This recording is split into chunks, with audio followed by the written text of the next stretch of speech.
We have the scores. I'm the only person who doesn't have a score because it's already going to be too hard for me to keep track of 4 people. So I've decided I'm not going to participate in the scoring this week. Oh. But let's start with Kadish, numero uno. Let me flatten you guys out real quick. All right. Overall thoughts before we go into the individual things, Kadish. What'd you think? Is it an upvote? Is it a downvote? What do you think, man? So it's a sideways vote. The first half of this episode, cringy, unbearable. The second half, I felt like I was watching something out of seasons 1 and 2 of the Orville. So like it's a very uneven score for me because I was like I hated half this episode and kind of enjoyed the other half. So they cancel each other out. All right, so it's a 0 for you then. Yeah. All right, Danny, what'd you think, man? Upvote, downvote? Sideways vote? Gosh. You're just talking about for overall impressions. Overall impressions before we get into the I'll give individual it an stuff. up because I didn't hate it. This was probably the least offensive episode to me. Okay, that's good. That's a good sign, I suppose, right? Yeah. Maria, you are like the super Orville chick, so what did you think? Well, you know which way that goes. Well, I mean, come on, Dolly. I mean, of course it's get my upvote on that, you know. Okie doke. And what did you think about the episode? I loved it. Well, I know that sometimes people can have like moments where they're like, why do we need this? But I always find importance with it regardless. So I loved the episode as I always do with them all. Okay. All right. What about you, Mike? Talk to me. This is as far as overall impressions, and with all due respect to Danny and Miss Telly, I found this to be the most offensive episode of the Orville, so a solid downvote for me. This is going to be a fun review. Okay, so the review starts with Bortus and Kelly. They're getting their drink on. Hey, anyone remember when he didn't have to drink for like 5 years? Is that still a thing? I thought he doesn't have to. No, he urinates once a year. So yes, but he still has to drink fluids. They drink regularly. They just only urinate once a year. Yeah, I was like, I have to ask him about this. I keep seeing him since season 2. He keeps drinking. Where is all the fluid going? I don't. Now, do the female Moclans do geloja? I was just thinking about that. I was like, they do. They just do it sitting down. Apparently, I guess. Yeah, how does that work? I have so many questions about their anatomy. See,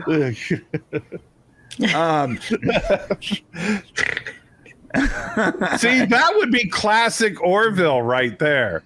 Right. To have an episode about that. They have a geloja episode. So they're talking about Topa. A femgeloja.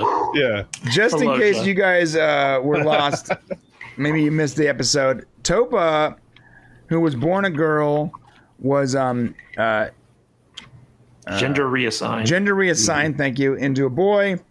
And then this season chose to go back to being a female. And that was a big deal because Clyden, her other papa, when she says papa, we'll get to that. Her other papa decided that he wasn't about that. He was very traditional, and he left them. So now it's just Bortus raising Topa. And Topa has some feelings. What kind of... Anybody want to explain these feelings that she has? So when a girl likes a boy, things happen. All right. That's pretty much it. Right. Honestly, like I feel like they could have started this episode with Kelly, Bortus, and Topa landing on the planet. Like all this stuff leading up to this was kind of like just had no effect on the episode. I did love her conversation with Gordon. Gordon's the best part of every Orville episode. I agree. And this was no exception. Like her telling him that she liked him was hilarious. It was very funny. Yeah, it was the only comedic. Okay, so this is the first upvote, downvote we have specifically. The Gordon and Topa moment where Gordon was confused. So I am assuming, Matt, you're giving it an upvote. Yes. Okay, what about you, Dan? Oh yeah, no upvote. Yeah. It was the only funny part of the episode. Okay, well, that doesn't bode well. No, it doesn't. Okay. Maria, how about you? Upvote, downvote, thoughts? Well, excuse me. You have to excuse my voice. Well, definitely an upvote on that. I think, and I respectfully understand what he's saying about that, but I think the reason it was important was to show that there was no issues, or that they're the same issues of father and daughter as we have, in everyday life and their relationship. So, I thought it was nice to see that. So I'll give it an up, of course. Okay, that's fair. Mike, talk to me. I will actually this is a classic Gordon moment. I'll give this an upvote, actually. And however, spoiler warning, it will garner a downvote later in this episode when Gordon is like, she's like a sister to me, even though this is the first time he ever mentions that she's like a sister to him. Yeah. This is another classic example of a series, and this is not the first time this season they've done it on Orville, where it's like they establish a relationship and then later in the same episode they make it sound like the relationship's been going on forever. Can I just say, has anyone else noticed how closely Brian resembles Scott Grimes?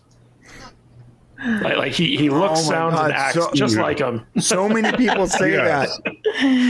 He just needs to be a ginger. Brian's not a ginger, though. I'm not a ginger. Literally, he's Scott Grimes with a soul. Every time I'm on a panel talking about the Orvilles, at some point someone brings that up. Fun fact: when we first started YouTube, Shay and I made a bet about something, and I lost the bet, and the chat decided that the loss of the bet would be to me to dye my hair red. And so for about 6 months, I was a ginger. And my wife hated it. I hated it. It was the worst. I'm going to have to dig up a picture of that. Yeah, no, it's on. There's plenty of videos. All right, so we got a super chat from John Burns. He says, Jay Lee's, there you are, Sherlock, lol. Yeah, that was great. Yeah, that was, Because it definitely took him a while to figure out. And everybody's reaction shot in that scene was perfect. Yeah. I kind of feel like the engineering crew is like the cool place to hang out. Yeah. Those guys just seem like they just like have a laugh every time. Whereas it used to be the bridge crew was the cool crew, but now no, it's the engineering crew. No, we only can upvote, downvote on things you suggest, right? Yeah, that way the downvote upvote system is consistent. Yeah, right. Because I want to say Dan. No. Okay, I thought you did. In fact, quite the opposite. Oh, because we didn't get any Dan speaking moments. No, we did get a Dan line in this episode, and that's what pisses me off, is that we are in episode frickin' 8, and now we get Dan? Are you telling me that Dan's still alive and on the ship, and now in episode 8 out of 10 we get him? Dan should be freaking dead if he's not showing up till episode 8. Yeah, you're totally right. He was also commenting on how hot Gordon is. Yeah. An attractive man. Yeah. Because honestly, he was one of he's been one of the fan favorites since season 1. I don't know why it took so long to introduce him back to the crew. Right. I feel like Yaphet's been criminally underused as well. Well, that's because Norm Macdonald passed away. Well, I mean, but they did this before he passed away. Yeah, the season was in the can before Norm passed. Oh, well then there's no friggin' excuse. Yeah, which is really too bad, because obviously they can't make up for it next season, if there is a next season, which I don't think there will be. But if there is, they can't make up for Norm. And with Dan, I mean, it's like that. There's no excuse. They wait 8 freaking episodes. And I mean, Dan come on, you got to have him give a couple of lines in every episode. We got to have something. Yeah. He was literally a fan favorite since season 1. Okay. So we're at the admiral meeting, and he's explaining the mission and how important it is. And the mission, they're going to like this planet where the female Moclan are, and they're going to meet up with the Moclan, and they're going to, each make sure that the treaty or the agreement or whatever is being upheld. Now, this is really important, which is why I stopped here, is because of how important this mission is and how the admiral stresses how important this mission is, and basically, do not screw it up, because it's just too important to the Union, not to the ship, not to him personally, to the Union. This is really important that we remember this, because I'm just going to skip through all this, because they thought it was a great idea to make it a bring your kid to work day. Right, because Topa wants to go. And this is the next upvote downvote. Topa wants to go on the super important mission. And not only is she a child, but she's also a female Moclan, and that's offensive to the Moclans they're going to meet up with. Am I the only crazy person here? Come on, Matt, start with you. How do you feel about this? Yeah, so a lot of the decisions that the Union leadership makes are very questionable throughout the entire series, and you just kind of chalk it up to that's the Orville. But you'd think that Victor Garber's admiral, is it Admiral Halsey? I forget the character's name, but he stresses don't create any added obstacles that we have to deal with. And so I'm like, well, why are you sending the people who have consistently created intergalactic issues with the Moclans to handle, you'd think that they'd send in the B team that has no attachment to this whatsoever, in order to ensure, in order to ensure that there is zero chance that they can have another intergalactic incident with the Moclans, because they know that this is a political football, right? So they're handing it to the team that's fumbled it every single time. Yeah, every time. Didn't make any sense. But it was nice to get back to Lesbian Island. It looks very pretty. And, it's just, I felt very girl powered the entire time. Wow. The island is quite, the graphics and everything are quite stunning. Real quick, super chat from John Burns. Thank you, John. For $5, he says, I mentioned in another episode about Yaphet doing something that would have been funnier, but in this scene, Yaphet smacking Gordon would have been. Yes. Yeah, we need to... Mike's right. We need more of these two characters that we're probably never going to see again. All right, Danny, what about you? What do you think about sending Topa down? What is the planet called? I'm going to call it Lesbian Island. I was literally... Yeah. First of all, I don't think... they're innately all lesbian. I mean, look at Topa. She's crushing on Gordon. This is a downvote for me. I thought that this was stupid. I was literally like, why are they even considering it was everything Cage said. I mean, not to interrupt Danny, but I didn't give my up or down. My bad. You want a downvote for that? I'm assuming, or do you want 3 upvotes? What do you want? Upvote for lesbians, downvote for everything else. Okay. No, I'm kidding. This is a downvote. The whole decision, I understand why they decided to take Topa with them, but at the same time, I'm like, this is a very important mission. Right. She shouldn't be going. Just so many. I think you've said this already, but just so many of these command decisions just don't make sense to me. Whether it's the Gordon episode where, they not only do they not go back the extra 10 years, but when they try to take him and he says he doesn't want to go, they tell him that they're just going to go back to 10. Right. Just Mercer's been baffling me with all of these really bad decisions he's been making. I'm going to interject here because Maria, PJ has an amazing theory about that. Has he expressed this to you? We haven't had a chance to talk it with him traveling, but yeah, he usually has amazing theories. Yeah, he shared it with me. Yeah, he thinks this is a different timeline. I think he's wrong. Yeah, I think he's completely wrong. I think the reason, he has expressed that part to me, but I wasn't sure about this particular episode. And I think the reason is because of the fact that sometimes they're out of character and they make interesting decisions. So that's kind of why you're like, well, that wouldn't normally happen, or that wouldn't happen that way. So maybe there is a different timeline on that. So that's probably where, that. Okay, well, speaking of Very that, Maria, we're off to you right now. Upvote or downvote, and your thoughts on Topa going down to the planet. That one is a tough one for me because, everybody's in their chair going, she's going to give it an upvote energy. The thing is that I believe that, I had to think about it, and you can tell there's a Zen priest in me here because, I do think, it's hard when they think with their heart and the way things should be. I think maybe one of the decisions for that was because when he said that they were gonna go back someday, I think they wanted to give her that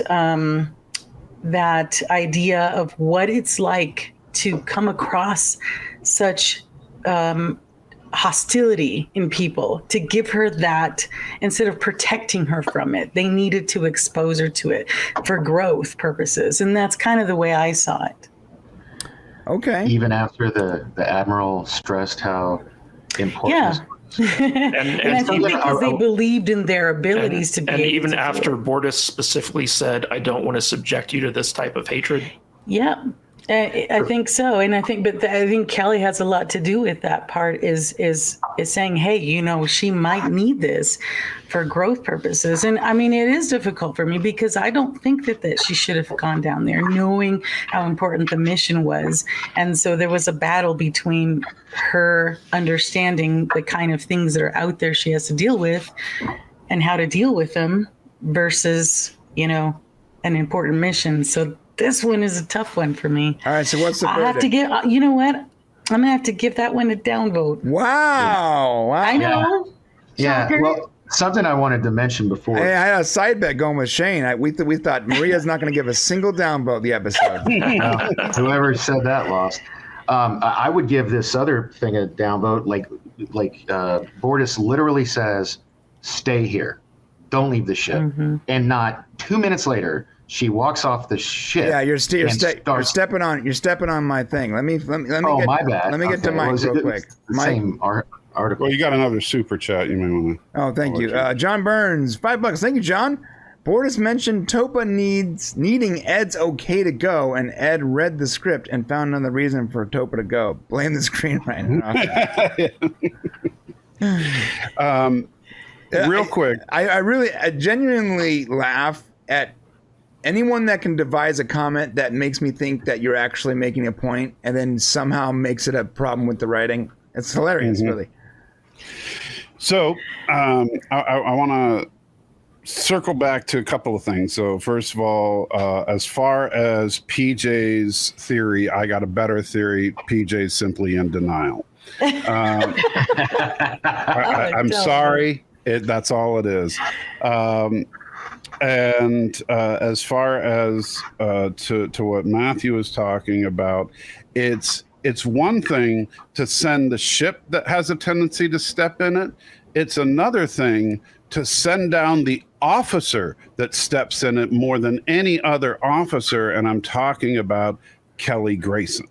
Right. Because Kelly, more than any other officer in the Union, is told, don't cause trouble, and then immediately causes trouble. He's like, I'm sorry, what? I'm sorry, what was that? Yeah. Well, Kelly's so important that if she broke up with Ed in the past, it destroys the entire universe. Exactly. Oh, that's right.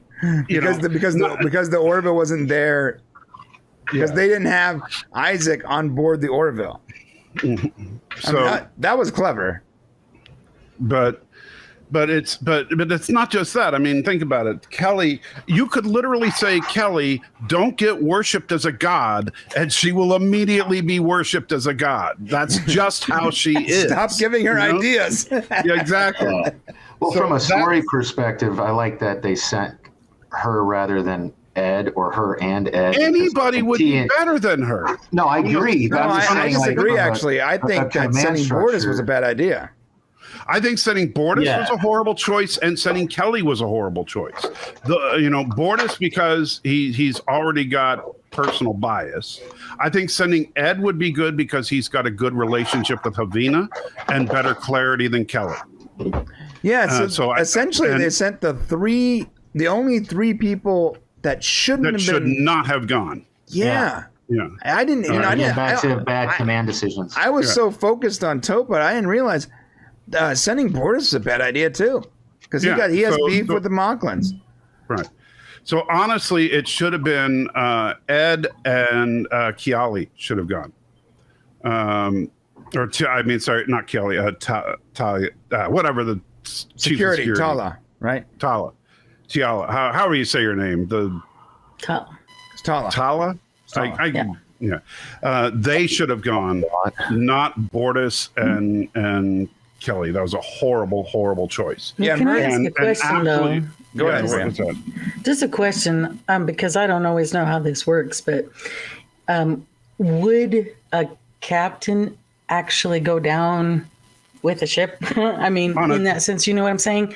On a diplomatic mission like this, this was not a high-risk mission. I mean, Ed's gone on far less important missions. Yeah. And remember, this mission was the only other people that were going to be on that planet were allies. Mm-hmm. You know, because at this point, there was no hostilities with us and the Moclans. They were Union members. There's no danger. And the colony was under a Union protectorate. And so there was no reason to expect any kind of danger whatsoever. Yeah, their only problem was the tension between the two species. So don't send the three people on your ship that would cause the most tension.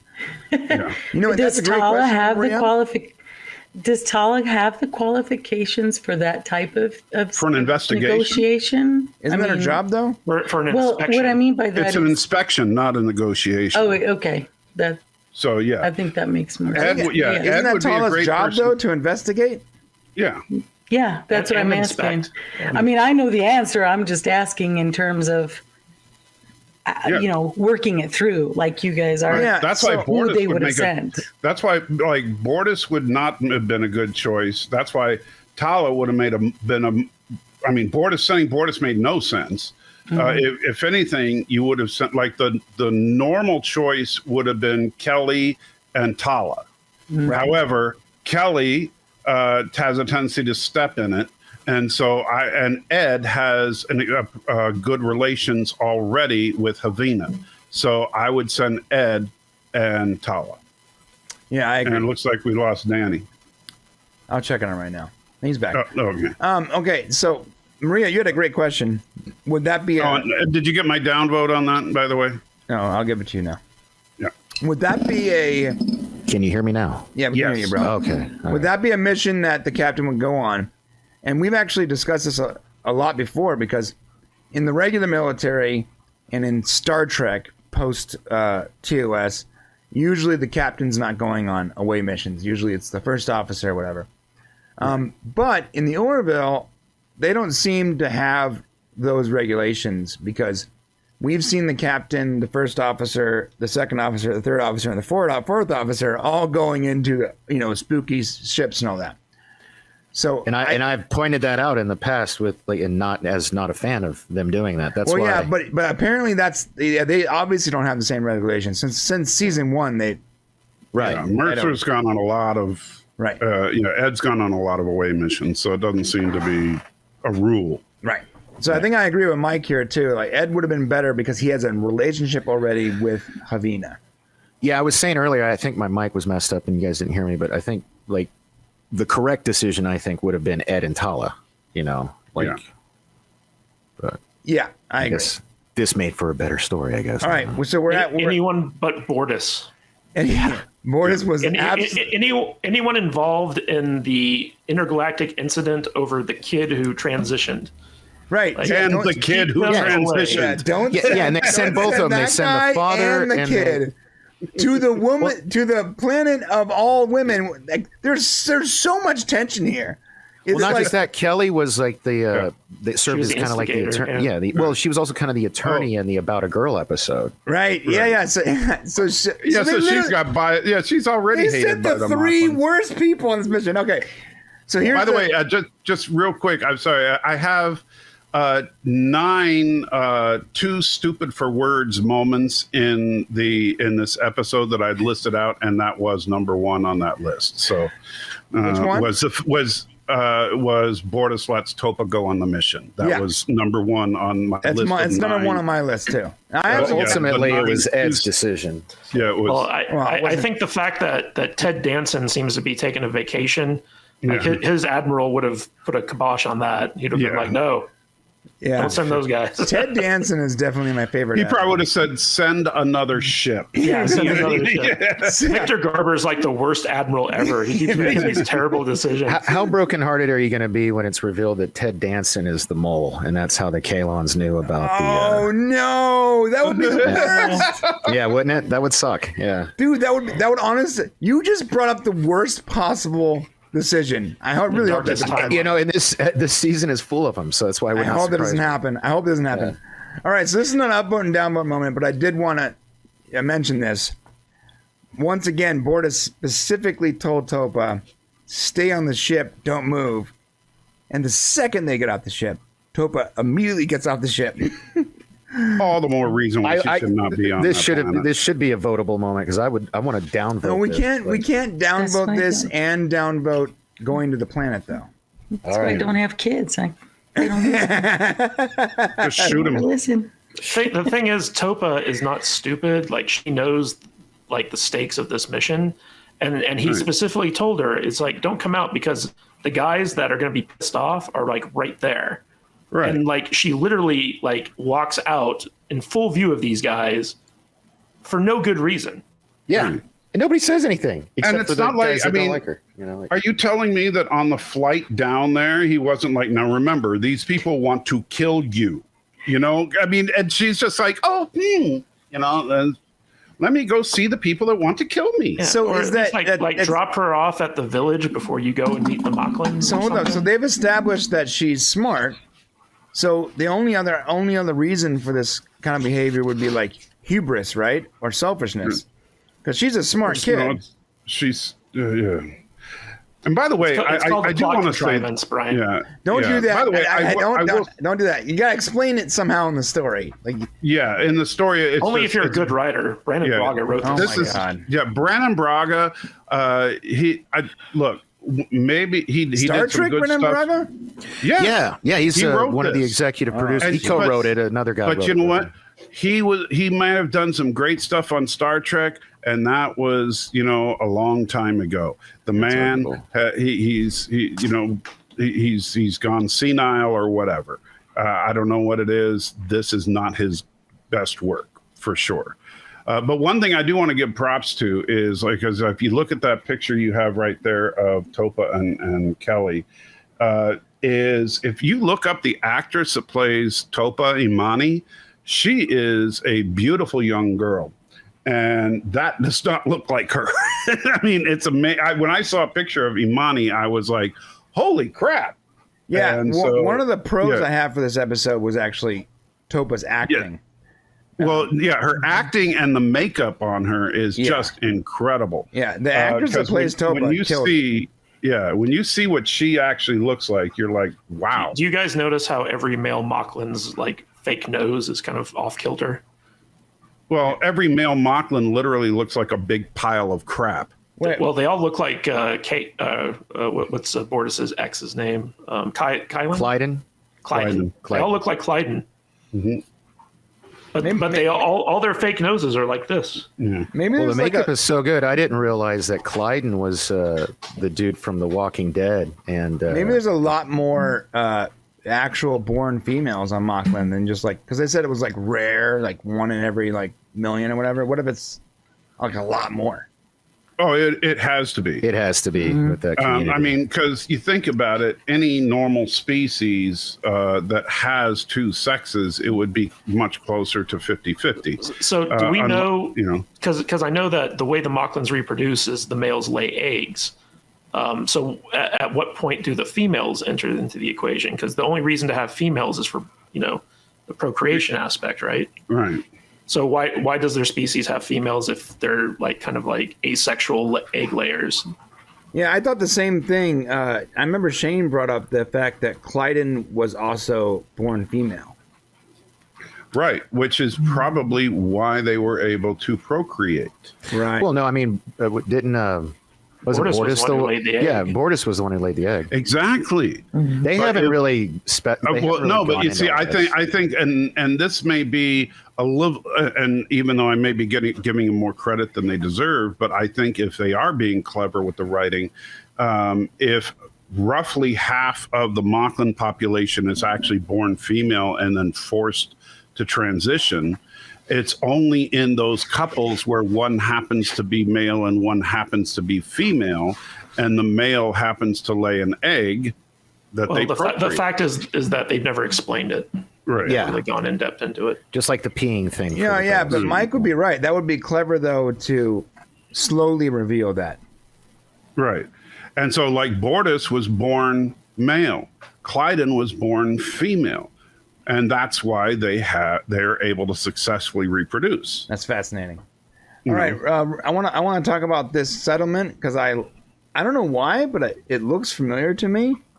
Did we see this on a Star Trek episode or something? Like this whole archway? It kind of felt like, I don't know. Or Stargate More like episode? some out of Stargate. You're thinking Stargate. Yeah, it looks like Stargate to me. Well, I mean, yeah. I just like how this big open village has a fucking door. Has a door. It's just like, hey, here's the front door. Whatever Come on it into is. our I actually jungle village. You complain about it. We'll get to you. I like the set. I like the set piece. So we're going to talk about that right now. The overall like set piece is the little flies and the crazy wood fire, like all that. Because we're gonna skip past that. So I want to talk about that now. This town and the way it was set, and the graphics and all that involved with that. I want to get your guys' thoughts on that. Start with you, Matt.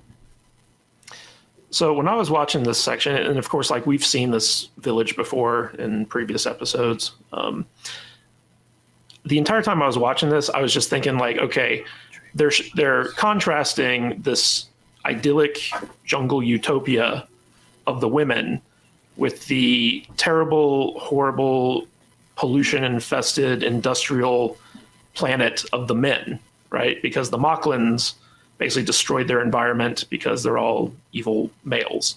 And when we contrast that with this idyllic back to nature female settlement, the message from previous episodes is very clear, where like they're placing a greater importance on the leadership of women versus that of men, where men are destructive, women are, nurturing and fruitful and all this other stuff. So I felt like that was kind of heavy-handed, and that's one of the reasons why I didn't like the beginning of the episode, is because I felt like the first half of this episode was very heavy on the messaging, very anti-male, very pro-female. I think you might be reading into it though, because I don't think that's the message. I think that it's quite possible I am reading into it, but because of the track record of this season, I feel like I feel like the messaging is there. But at the same time, like they do a really good job of distracting you from a lot of their messaging with the fact that this is a science fiction tale that they've set up in previous seasons that weren't nearly as political as this season. right. So, but I mean, the first thing that the Moclans do when they encounter Topa is they call her disgusting. They act very misogynistic, and throughout this entire episode and previous episodes with the Moclans, they draw a very clear distinction: women good, men bad, and this just continued that for me. So, I mean, like the set's fine.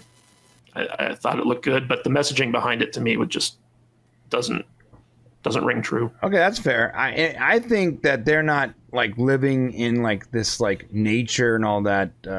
I think the backdrop is because they've been hiding from the other Moclans forever. Why do they have to hide though? They know about it. Well, they don't have to hide now. They don't have to hide. But for the longest time, they were hiding. So like they were like living in huts and no technology. They can't build giant buildings and industrial like they had like this underground railroad of females, right? Well, the whole planet was hidden by a nebula. That was why they stayed there. It's not necessarily that they got to hide on the island. It's that the planet's hidden. All right. So you're giving that a downvote? I'm giving it a neutral. Like I can't give it an up or down because I just don't care. Okay, Danny. About What the about set. you? Well, what am I voting on here? I could have swore you preceded this by saying it wasn't an up or down vote moment, but I specified that the setting is an up and down moment. The setting, the female. What is this planet called? Anyone know? I forgot. Lesbian Island. Oh God! Every time. The setting for the female Moclan's home, the dress setting, the graphics, I mean, the when they're in space and they go through the no, nebula, I'm talking about where they live. Bro. I know, I know. Oh, what I I'm see. saying is, all of that was beautiful. All of this, I don't really, kind of with Kadish, like it doesn't feel like a votable. I don't care either way. I mean, it's like. Okay. It's not like it didn't blow my skirt up, so I don't want to give it an upvote, but it didn't suck, so I don't want to give it a downvote. You know what I mean? I mean, it's the same set from season 2, right? No, it's not. I think is it? No, Not? this is different. Okay. I watched that episode, the 9 to 5 episode, right before this one, and Okay. I mean, maybe it's a similar set. This is much grander now, though. There's much more here. It's all that Hulu money. Maria, what about you? What about you? Well, I think that they did the best they could with what they had. And sometimes you got to find a way to be happy with what you have. And to me, that's kind of what it represented was a better environment than they had before. And they're enjoying it. So, I mean, I liked it. I think, because I'm a big, I love plants. I loved all the plants. Okay, it was as simple as that. Yeah. But I thought that set was great. And I recall them living in caves or something in the first season, right? Yeah. So for them, this is like heaven or something. Yeah, it was not. There was no nice trees and all that. All right. Yeah. All right. So, are you giving it an upvote? Yeah, just an upvote. Yeah, and I liked it. Yeah. That was a softball for you, Maria. Weren't they in the mountains before? Like. Yeah, it was like That was on Moclan. That was on Moclan. that was Okay. on Moclan, Heveena was in the mountains. Yeah, All right. okay. What about you, Mike? Talk to me. I'm going to actually give it a downvote, and the reason is because they have been they've been under the protection of the Union for some time. They have access to advanced technology. There is no reason for them to be living like primitives. And so they are, in fact, trying to stress a message that the women are living in balance with nature, while the men are living dominating nature. And in fact, even in this episode, when they go to some remote Moclan outpost, it has to be on a desolate planet as opposed to in a tropical paradise.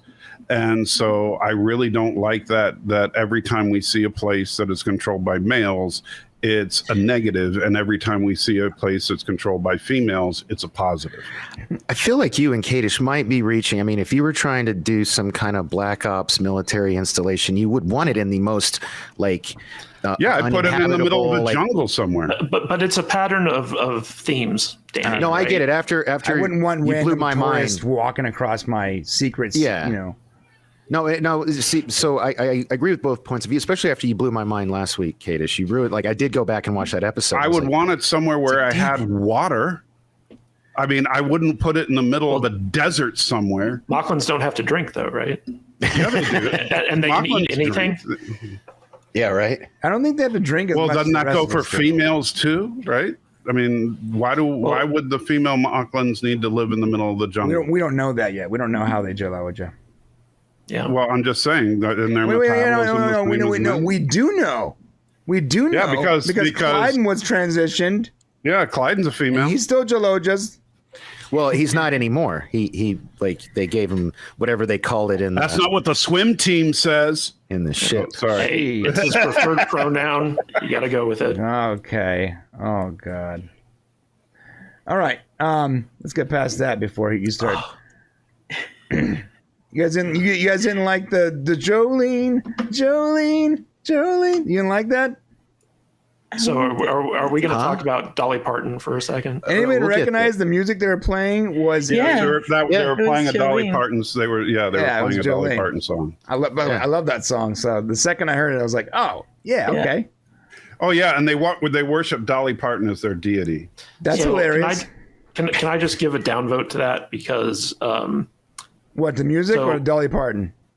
the Dolly Parton thing. Okay, wait. because We're about to get to Dolly Parton. Okay. Let's get there before because we're gonna talk about that too.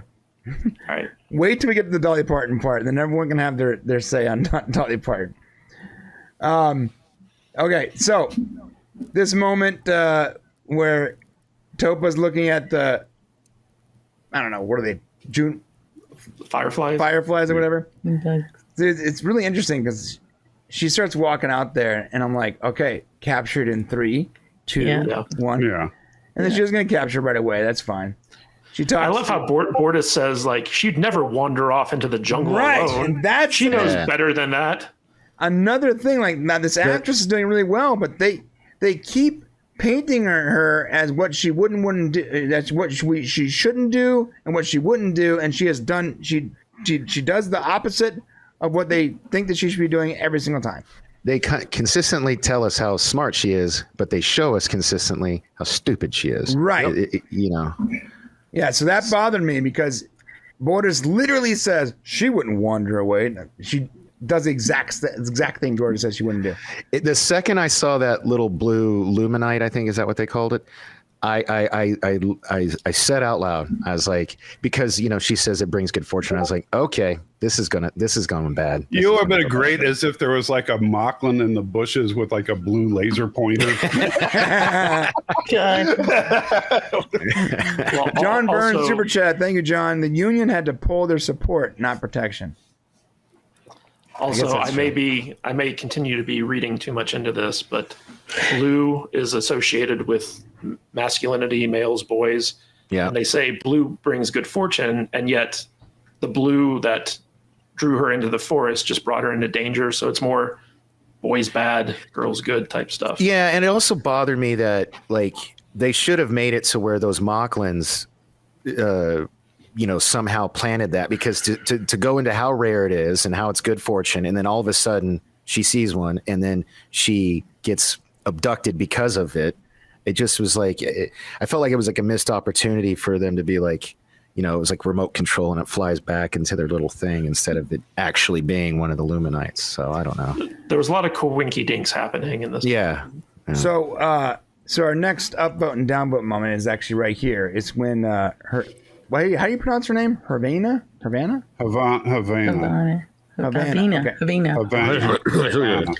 Heveena decides to buy Mercer. Have a good one, man. Or not, or whatever, friend. Bye, Mercer. He's going to be on in the chat. Okay, later, Mercer. Stream later. Yeah. So Heveena, I want to make this an upvote downvote moment. Her recruiting Topa into her super spy network. Starting with Matt. Who are we starting? Matt. Yeah. Okay. Yeah, just start left to right, easier. Because he's long-winded and Mike's long-winded, so. So I felt like this was in keeping with her character. Okay. I also felt like I saw this coming a mile away as soon as like they met in her little like Dolly Parton hut. I was like, oh, she's gonna recruit her to like break the treaty and cause some type of like showdown between the Moclans and the Union. That's gonna cause Moclus to like leave and further weaken the Union for the 2 episodes we have left to bring the Kalon crisis to a head or something. So I mean, I can't give this like the up and down cancels because like it's completely consistent with this character and what she does, but at the same time, it's from a story logic point of view, it's so stupid. Yeah, and Ed is completely justified later on in calling her out on it. Yeah. Yeah, we're gonna get to that too because I'm not sure why everyone is so afraid of this person. Yeah, like she's like, I'll just deny it. Everyone's like, okay, all right, calm down. Like, well, we're gonna get there. I'm sorry. That was my biggest problem with this episode. So, Danny, up to you, bro. I actually am going to give this a down because while I do agree with everything that Matthew just said, it was like it made me dislike this character, her asking this of Topa, and clearly putting her like in just a really crappy situation. I forget if we can cuss on here or not. Sorry. So I'm trying to self-censor. I'd rather you. Okay, good. So, yeah, I have to give it a down. I just thought it was just terrible. Yeah, I'm not as long-winded and eloquent as Matthew. Sorry. All right, Maria. Few are, Danny. Yeah, another toughie there. And I think, I think it was in a poor choice to have her, to ask this of her, knowing that she idolizes her, just like Ed said, she's going to say yes. But I also had to think about, her desperation at that time. If she's considering it, this is the greater good. We're trying to do something grand here, and you are the only way that we can get this going a little bit quicker, a little bit faster to save lives. How desperate was she? It was a bit hard to see, and I kind of got upset seeing that too, because that was a lot to ask of her. But I also have to consider how desperate she was in order to do that, because I think she knew herself it would have been tough. She even gave her the choice. You can say no, and this never happened. Given the choice of gender. So have we figured out how old Topa's supposed to be? Because I've read stuff that contradicts what I've seen on screen and what I think. Do you know? Yeah, Jeremy Snyder is saying that she's 3 years old. I don't know. But the admiral said in this episode that the trial was a year ago, didn't he? He says that. Admiral Halsey says that. And that's why they're going back, because it's been a year since that deal was made. I don't know. I don't.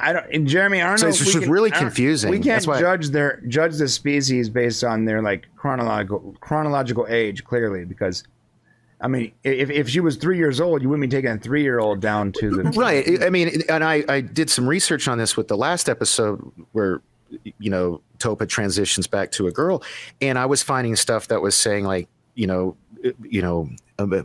mature wise or human wise, she was the equivalent of an 18-some-odd-year-old. And if that were true, then I'm okay with. She doesn't look like anybody's 18. Yeah, I know. I mean, it's hard. It's I don't think that. Is she really old enough to make these life-changing decisions? Is she really old enough for it to not be cringy, creepy, inappropriate that she's trying to ask out, Gordon on a date? Is she really old enough and responsible enough to be a spy, a Moclan spy? I wish they would just clarify how old this character is actually supposed to be, because it's terribly confusing to me. So anyway. Yeah, I don't know. John Burns, super chat. Thank you, John. $2. This guy's on fire today. Heveena Topa was a spur of the moment thing. Okay, that's true, because Heveena didn't know she was going to be there, so it wasn't pre-planned, right? Mm-hmm. So Maria's right there. Maria, I forgot to ask you, is this an upvote or a downvote moment for you? Or neutral? God. You're making this hard. I'm going to have to go with the up, because that's my point, what John just said. I think she was like, holy cow, it's a bottle with a note here. This is our only way. So right. As difficult as it was. So okay, Mike, last one to you. Can I just ask you guys real quick before we get to Mike? If Topa was into Lamar instead of Gordon, do you think Lamar would have hit it? God, you guys... I don't think much is beyond Lamar. I don't. Lamar is I don't know. The Captain Kirk of the Orville, dude. Yeah, but dude, come on, that's creepy. As a father to 2 daughters, that shit's creepy. That stuff's creepy until they tell me how. Because the way I see it, we've seen Lamar have sex with some weird looking. Things. Yeah, but they all looked over 18. Adults. They definitely look like adults. Where, Topa looks like a kid, and from the math, I think more importantly, Topa acts like a kid. Yeah, she's either 1 to 3 human years in age. I don't think a lot of time on her age. It was. I think Matt was just making a joke. Okay, sorry. Yeah. Mike, can we wrap this part up? Bring it home, Mike. I think that means down. That's the F-bomb. Yeah. He's given the F-bomb. I found that was absolutely inexcusable. It's one thing to suggest that she might do it, but the whole, and we'll make this our little secret. That was you creepy. don't need to tell the captain or Bortus or anybody. No. Heck no. You know, this is hero worship, taking advantage of it. And no, we're going to keep secrets from your family, from your friends, and from every authority figure. And by the way, here's a little sparkly present just to make sure that you'll go along with what I'm saying. No. You know, and I'm sorry, this was manipulation to the core from her. Don't give me any of this. This wasn't premeditated. As soon as she saw Topa, the plan was in the works. Yeah, I think, but I still think Maria's right. I think you guys are both right. I think Maria was like, she's desperate. But you know what? She was desperate to speed up an existing process. This wasn't a necessity. This was something that was going to make it more convenient, not something that was going to institute something that wasn't happening. But was it saving lives of those? I know it's going to save lives faster. Well, no. Yeah. That's a good point, though. Does speeding up the process save more lives? Maybe not. But you know what? Because you know what? If you do it faster, then that also increases the chances of getting caught. And so, and so, you know, and if you get caught, guess what happens? As soon as you get caught, the Moclans show up with the full military and wipe you out. Yeah, that's true. And can we also talk about the ramifications of this thing? Because like, if Topa got caught on the Orville relaying messages from here, and the Moclans found out about it, then the Union would be directly involved in the breaking of the treaty, and that would give Moclus a legal standing to basically have the colony wiped out because the Union was facilitating it. Like, it was a incredibly dangerous and stupid thing for her. It could put the entire crew of the Orville behind Moclan bars. No, I mean, it actually worse. I think it can start a second war. Well, no, I'm saying like third war. Remember, they're at war with Moclan Krill. was a member of the Union, which means that legally speaking, Moclus could call for the crew of the Orville to be imprisoned, and they would be just to do so. It would be absolutely right for them to do so. I was almost sure at some point the Union was going to be at war with Krill, Kalon, and Moclans. Right. We're just burning bridges. All right. So yeah, I found that scene absolutely, and as a parent, and you know, if someone, I'm sorry, you know, I felt for Bortus later on when you know he beat the crap out of the interrogator. I wanted to kill her, kill that dude. Yeah, but I cannot believe that Bortus didn't take that pain stick, bring it back, and cram it where the sun don't shine in Heveena, because what she did is the reason that happened. Yeah. Let me tell you something. Bortus has a lot more self-control than I do. Because if that was my daughter, the pain stick would have gone. People would have died. Yeah. I mean, they stun the guy like good guys always tick me off. Like, I guess we can talk about it later, but with the ships and like, anyway, I'll wait till we get to that part. All right. Yeah, we'll get to that part. Okay. So this is another moment. I don't know if I want to make this an up for downvote moment, but it's something that we got to discuss. They kidnap Topa, they get on the ship, and this guy comes out of the Union shuttle and says, "It's done." Yeah, do they not have do they not lock the shuttle? I don't get it. It bothered me last time. There was a couple episodes ago too. I'm like, why is this shuttle just open? Well, the Union lives in a good neighborhood where they don't have to lock their doors, I guess. They're from Canada. Yeah. You know, it's like that in Canada. So that's I'm not making up or down the moment, but there really is just like it's just open.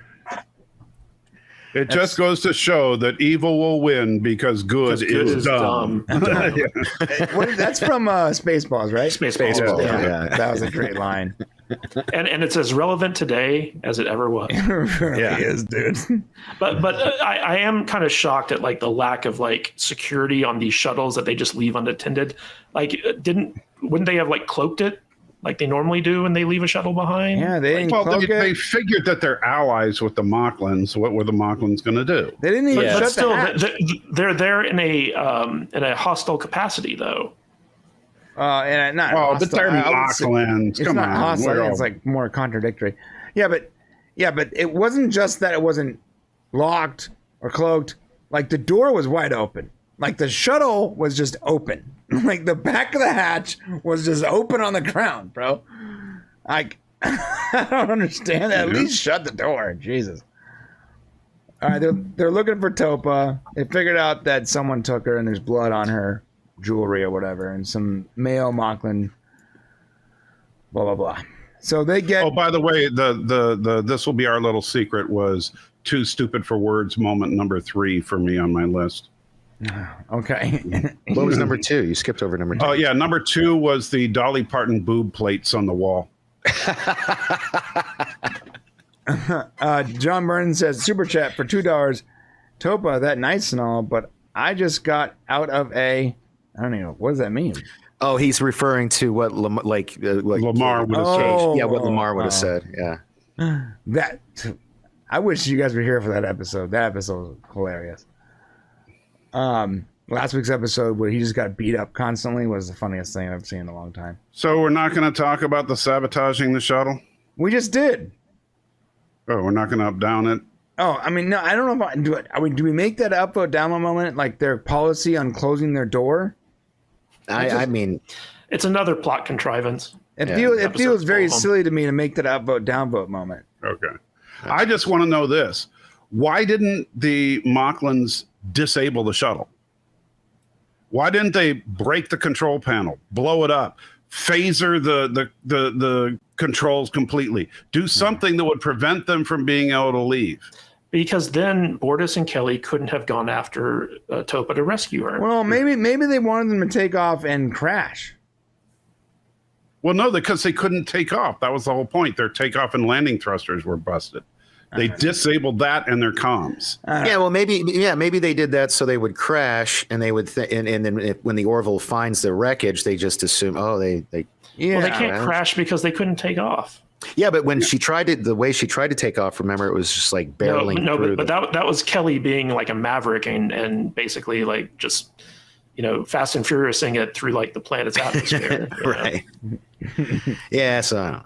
But I mean, like as a smart Moclan would have just destroyed all the navigation panels and stuff like that and left it completely useless. Yeah. Left them stranded. Yeah, but then it wouldn't have been also been obvious then that they had done that. Well, it's not like It was wasn't obvious anyway. I mean, no. So they were trying to deny the fact that they had the kid. Remember?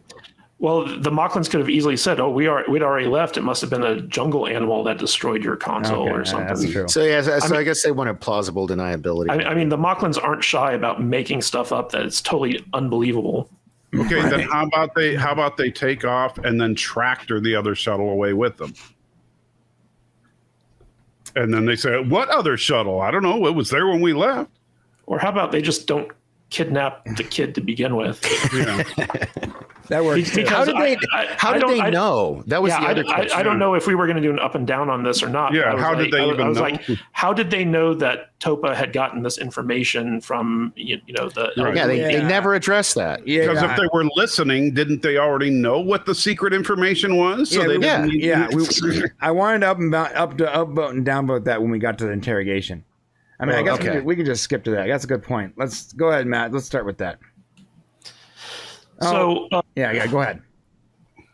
For me, this episode really flipped once Topa was brought to the Moclan Black Site. Mm-hmm. Because it became a space adventure show. Oh, we should talk about this scene. Sorry. We're going to. Let's talk about that. Yeah. Okay. And I missed the good old fashioned Orville space adventure stuff. And all of a sudden, like, I was kind of sucked into the episode because, you had this B plot of Kelly and Bortus teaming up to save Topa. You had Topa being interrogated very brutally. And then you had this other plot with Ed and, the village elder Heveena. and the, space politics with the Moclans and stuff like that. And for the second half of this episode, it actually felt like a frickin' Orville episode from like seasons 1 and 2. And I was having a really good time with it. Like there's some stupid parts here and there. But for the most part, like if you're able to look past like all like the gender politics and stuff that was like forced into this episode, this was a very fun part of the episode, and the ending was even very emotionally satisfying, I thought. And so to me, like, I actually really started to enjoy the episode once we got to the black site and we met Cyclops, the one-eyed Moclan interrogator, who is just a total badass. I love how he started off as like, "Oh, are you thirsty? Here's some water," and then like slowly starts like introducing the torture and stuff. I felt like he was a very interesting character. I would have liked to have seen him built up a bit more over the course of the season before we got to this point. Yeah, but also like seeing Topa kind of like, you know, take her licks, you know, for the sake of like her, you know, her fellow female lesbians or whatever. I just had a good time with the second half of this episode. And yeah, there were some stupid parts to it, but for the most part, I was like, you know, I wish the whole season was like this. I wish we had this adventure and tension and fun. You know, like I didn't get that from any of the other 7 episodes. All right. Yeah. So that's a good point. So upvote. Yeah, so you're upvoting the second half, basically. That's what you just said. Yeah. Mm-hmm. Okay, so we'll get to that. This moment, though, when the Admiral, Tala, and Ed are talking to Heveena,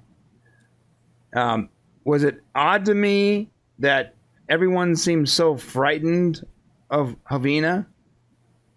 Or was it just me? Like, even the Admiral was apologizing when she is clearly being belligerent? Anyone else have a problem with that at all?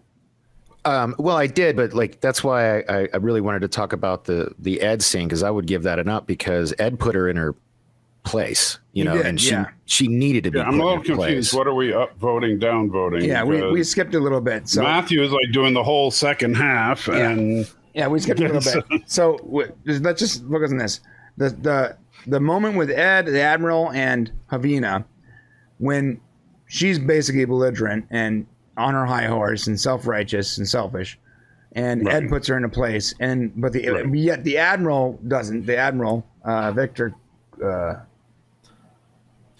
So for me, like I would do like a up for Ed, down for the Admiral in that scene, so it's a wash. So like a nothing for me. Well, you know, the funny thing is like kind of like the theme of this episode is that the Moclans are all jerks, even like the females. Right. And in this scene, like Ed finally kind of like leans into I forget her name again. Heveena really leans into her, but even that has no effect. It's not until Dolly Parton, the god of all femininity, appears that she actually like changes her mind about stuff.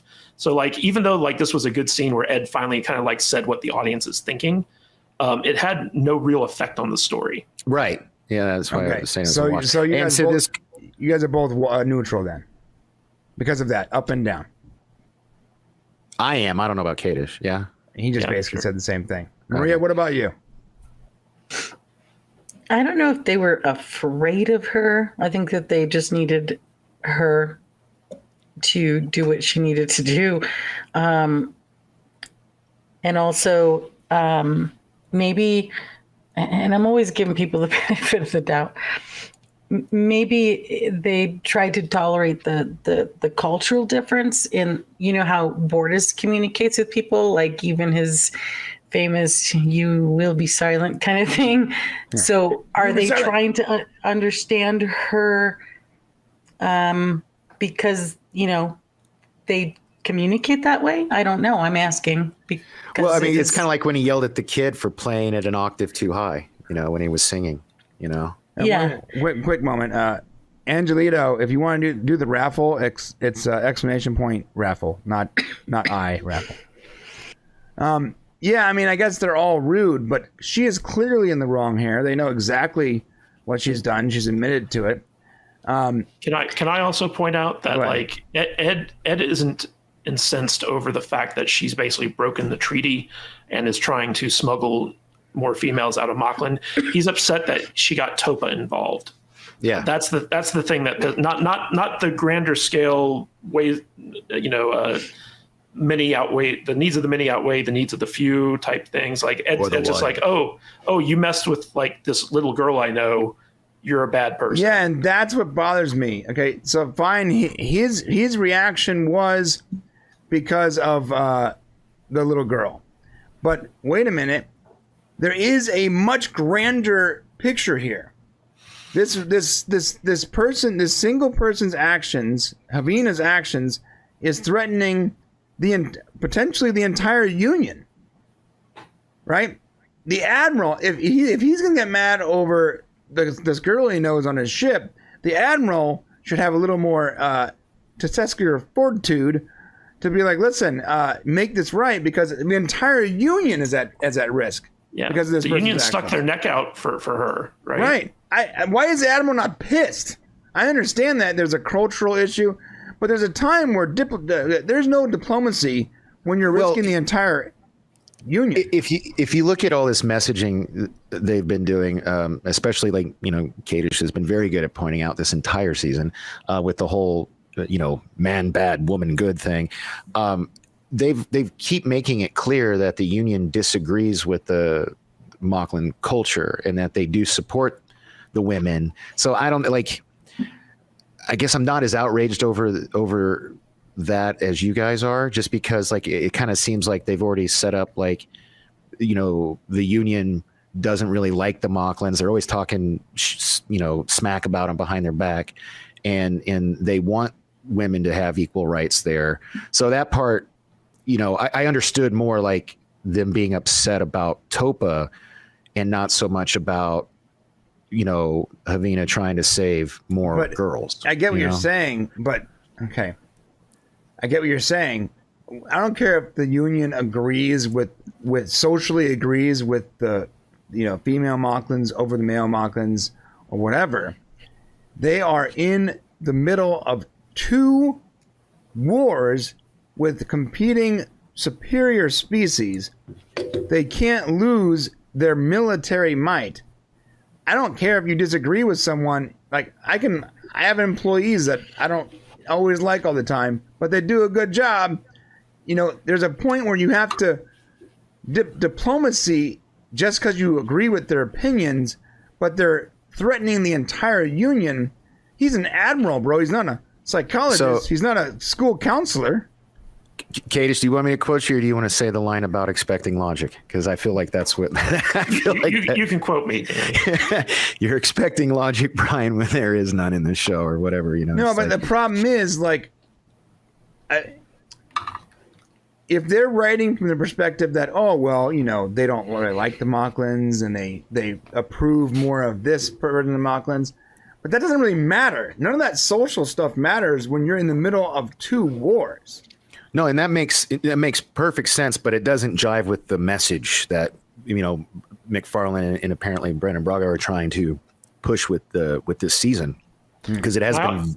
Can I also ask, just with an in-universe stuff, why are the Moclans so important to the Union? I know that they say, "Oh, we build all your weapons," but this is a society with matter replication where they can just hit a button and anything pops up. So what do they need the Moclans for? I don't think it's that easy. I think weapons are different, dude. Well, they also develop more weapons. I mean, even in Star Trek, you can't just replicate a phaser. That's just because you got to turn the safeties off. You can't. I mean, I don't know why not. I don't live in the 28th century. But they've actually mentioned this in Star Trek in the past. They can't replicate anything with too many complex moving parts or something like that. I think it's power source or something. I remember them. But you could replicate components, but that's actually Star Trek, so not Orville. So I don't know, but whatever it is, they clearly can't replicate weapons because they've made it very clear since season 1 that Moclan is like their weapon people. So that's whatever the case because is. Because Moclans are all masculine, and masculine is bad, and they make weapons.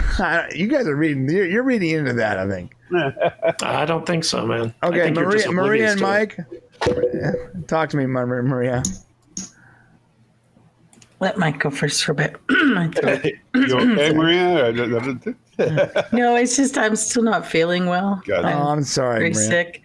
So my voice is kind of crapping out on me. This is a downvote for me. Surprise. Well, I know. It's like Maria will probably be a no vote. She and I are just going to have polar opposite scores by the end of this. So glad I put you guys next to each other. Perfect.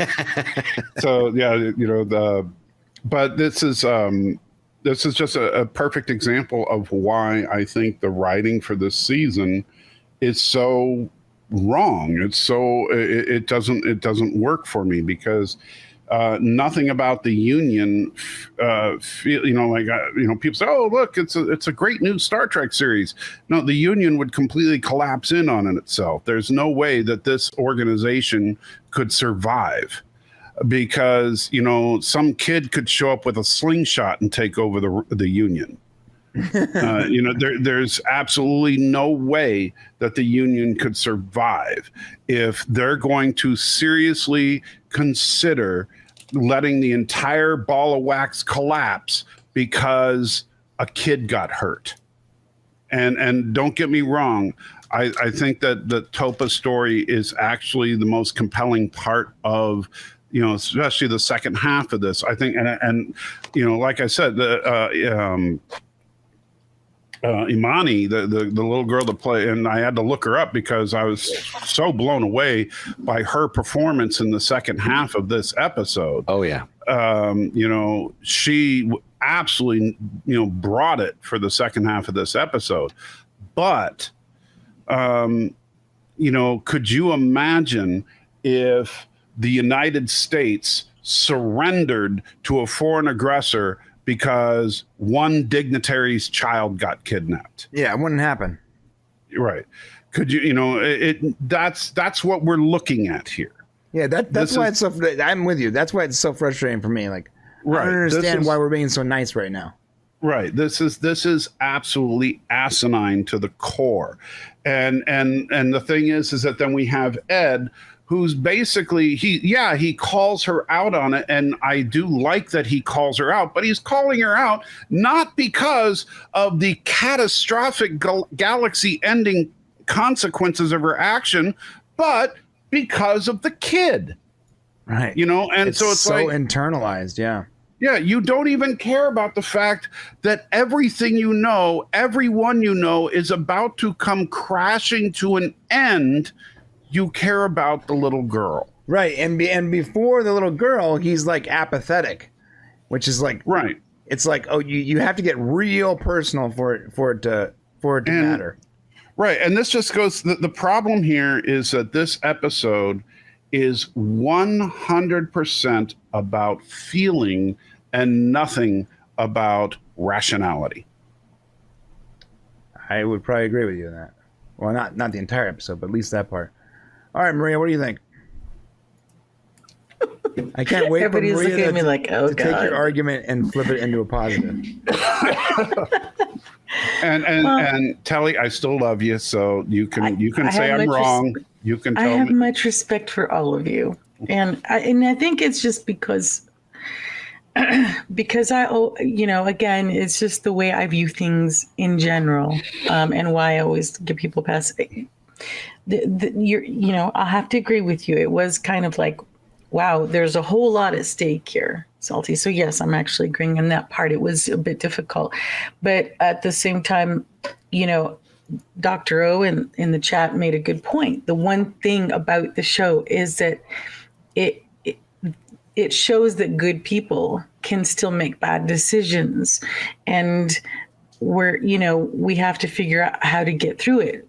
Did he not say anything because he's like, oh my God, we're just going to have to deal with this? But, we're going to have to deal with the situation that you're putting us into and regroup with that. But then point out to her the problem with, like Salty was saying, and you'll have to excuse me because I'm not feeling well. But so I do see your point. But I'm just wondering if he already said, we're going to have to figure this out. But Let me tell you what's really chapping my hide here is what you did in this situation to kind of, bring that to the attention. I don't think it's going to go unnoticed, so to say. But, let me see, up or down. I think that, the way he came at her was good for me. I think he did what a lot of us were thinking. So I'll have to give him the up on that, because at least he did that instead of just say, well, he didn't ignore it. Yeah, Ed acted appropriately. I felt like the Admiral did not. All right, now Dolly Parton. All right, so I'm going to be biased here. I actually love Dolly Parton. I have loved her my entire life. So seeing Dolly Parton in the flesh and not just in drawings or music, for me, even if it like, maybe you're right, maybe it didn't work with the story. If I was giving upvotes and downvotes right now, this would be a giant fat upvote. But it's not up to me, so I'm going to bring it to you, Matt. How you feel about Dolly Parton, bro? So I love Dolly Parton personally. I think she's a national treasure. Makes some fun movies. Looks great for her age. Okay. She's fantastic. The thing that I didn't like about this, though, is that in the previous episode with, the female Moclans and stuff like that, the Dolly Parton thing was a joke. It was funny. It played into the episode in a humorous way that worked out really well, culminating in that Dolly Parton song and all that other stuff. This episode, it stopped being a joke and they made it like a serious plot point. And to me, the tone of this plot point was just all off because they had played it for a joke in the previous episode. In this episode, they're playing it very straight, where Dolly Parton's like this wise sage who gives the advice that this lady needs to hear, and she's kind of worshipped as a god amongst the Moclan lesbians and all this other stuff. So I didn't like it. I didn't feel like it played very well. And to me, this gets a downvote. Okay.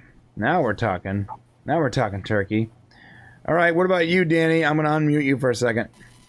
Oh, hopefully this doesn't sound There's still bad. some feedback, but I want to get your opinion. Gosh.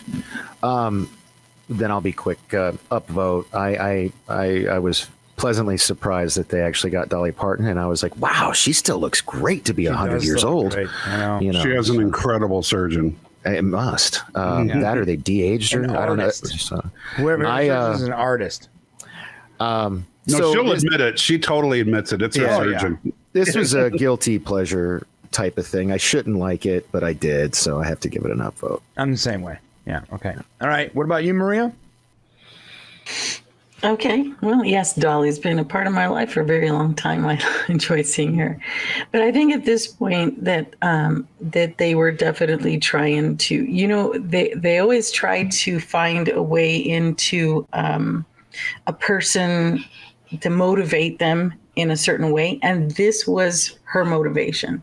Mm-hmm. So it worked in the sense that because she idolized her and they needed to find a reason, they had to bring in something that appealed to her in order for her to get her to change her mind. Right. And that's why I think they had to go that far. Okay. So it gets, I think it was great. It was good to have Dolly there because of, the comical thing that they did before and everything. And everybody cheered for Dolly to be on there. And I think it was a nice touch. But I think it was necessary because that was the only way to reach her. That's how I see it. Okay. So you're giving it an upvote, I assume. Mm-hmm. Okay. Yes. Don't be mad, guys. All right. No. Why would we get mad at you for giving your opinion? Yeah. Just so you guys know, the point of this system is to have a score that's based on multiple people's subjective opinions. That's the point of it. So it's perfect. Mike, I want to see how you turn this into a negative point. I have a feeling you're about to do that right now. Well, first of all, let me tell you my personal biases about Miss Parton. My dad was a fan of Dolly Parton way back, but he admits the only reason he had Dolly Parton records back in the 70s was to look at the album covers. And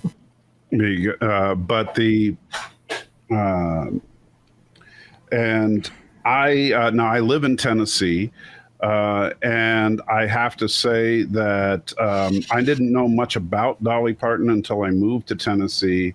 And I've become, I don't care for country music. I'm just putting that out there. I don't particularly like country music. But I am a huge fan of Dolly Parton, the person, and the work that she's done. The fact that when there were big fires in Sevierville, she put up a bunch of her own personal money to help the people of Sevierville recover. There was some tornadoes that ripped through a section of Nashville, and she put up a bunch of her own money to help out the people. She is she is just an incredible force of good in Tennessee. And so I have nothing but love for Dolly the person. And so I absolutely have nothing bad to say about Dolly the person.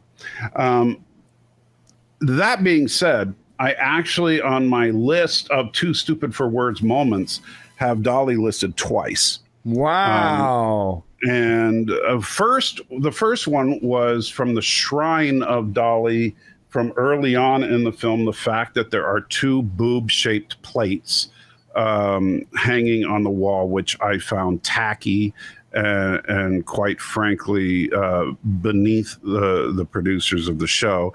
And I'm actually kind of, I know Dolly's make jokes about her, exaggerated bust size in the past, but even so, I thought the boob plates were a bit much, even so. And the other was for this scene, and partially because this Dolly Parton, Heveena never would have recognized. Heveena didn't know 75-year-old Dolly Parton. Oh, yeah, that's right. She remembers you. Yeah. I mean, to be fair, though, she knew 35-year-old Dolly Parton. Right? She this is not the Dolly Parton that she had ever heard of. And so why didn't he create a simulation? Now, of course, we know the practical reason, because they didn't want to, spend a bunch of money on visual effects. But, and then, so that's problem A. Problem B is that this is the the only reason that Dolly appears in this is because of one reason only, and that is fan service. Because Seth MacFarlane, quite frankly, would consider Dolly Parton's beliefs to be as offensive as the Moclans. And so, I'm honestly, there is no way that Seth MacFarlane would put Dolly Parton on the show if not for the fact that the fans demanded it. That's a good point. Yeah, their political beliefs are very opposite. Yeah. And so, the fact that this happened was only because the fans demanded it, and it felt very shoehorned in. And in fact, as soon as it says, "Oh, there's someone that the captain wants you to meet," and then there's that one scene, and then it's over. All right. So up vote, down vote. I'm assuming down vote. Yeah, it's a down vote. Okay. All right, real quick. Jeremy Snyder has a good point here. Whoever is referring to the Moclan women as Moclan lesbians, but isn't referring to Moclan men as Moclan gays. Oh, I refer to them as gay Klingons. Oh, I see. Mm-hmm. Okay. That's what they started off as. And John right? Burns says, I listen to Dolly's music for the articles. That's what my dad would have said. That's great. Okay. All right, moving along here. We're just going to skip past this. We're going to skip to the torture. That is a typical Dolly story, though. I will say that. That is a very typical Dolly story. I was going to say, I hate to bow out, but I need to go get some rest. Okay. All right, Maria, no problem. So we'll just assume that every time I give a down vote, you would have given an up vote. Yeah. Yeah, we're going to assume that. Maria, thank you so much for joining us. You know what? It was actually fun, and if I was feeling better, I would have stuck No worries. Next time. Yeah. No worries at all. I enjoyed myself. Great to work with all of you, and hope to see you again soon. Absolutely. Thank you for coming. Feel better. Thank you. All right. So I'm still going to give her, and every time you give a down vote, I'm just going to up vote. Because that's what's been going on the whole time. And here's the humility of Dolly Parton is that now, for those of you that don't know, if you've never been to the area, Nashville, Tennessee is the capital of Tennessee. and the Tennessee legislature wanted to put a statue of Dolly Parton in front of the Tennessee legislature because, you know, it's like she's such a treasure to the state. And she straight up refused it. She told them, no, do not do it. Spend the money on something more deserving than me. That's awesome. And that's just the kind of person. And she wasn't saying it out of vanity. She was saying, look, if I want a statue, I can pay for it myself, you know? So and that's just the kind of person she is. All right, so now we're finally at the part where Kadish likes, because I also like this guy. I like the Moclan with he was badass. He was awesome. The whole vibe he had coming in, like, hey man, you need some water. The actor played this role very well. It was written well. The whole thing was very good. Topa they didn't even hold back. Like it looked like they just beat the crap out of a child. It was brutal. It was brutal. Very well done.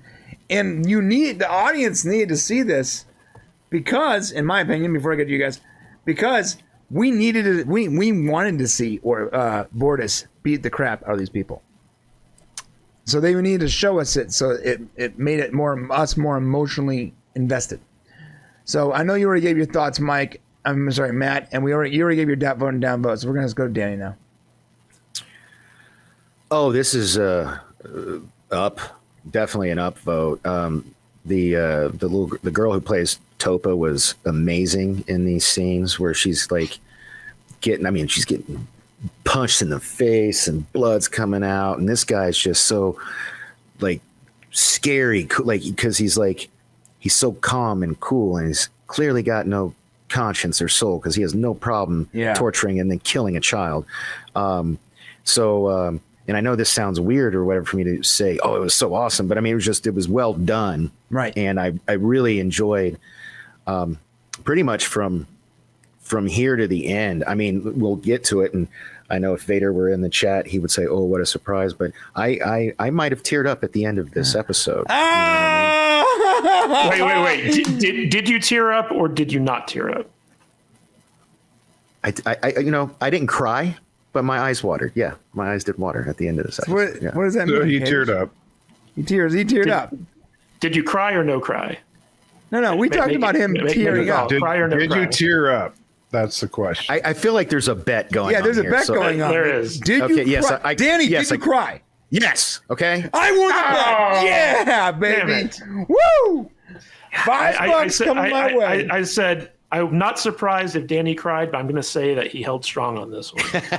You let me down, Dan. I'm sorry to let you down. But yes. We'll get there when we get there. Please look at that face and tell me Danny's not going to cry at that. Yeah, look at that poor little. Well, the only thing you need is an 800 number under that face. No, the scene that made me cry was when it was the Clyden scene. Yes, the Clyden. Yeah. It was a client scene. But no, all of this stuff Cats in the cradle is great. I can't wait till we get to the scene where Bortus actually comes in there because we're going to skip into that. But first, Mike, what about your thoughts on the torture? Well, I think it's funny that everybody's talking about how much they love torture. I thought the torture was brutal. And I wouldn't say that I enjoyed it, but it was very visceral. In a way, old Cyclops there reminds me of the White Orc from Lord of the Rings, from Return of the King. Right. You remember him, the general during the invasion of Minas Tirith? Yep, I remember. Yeah. And it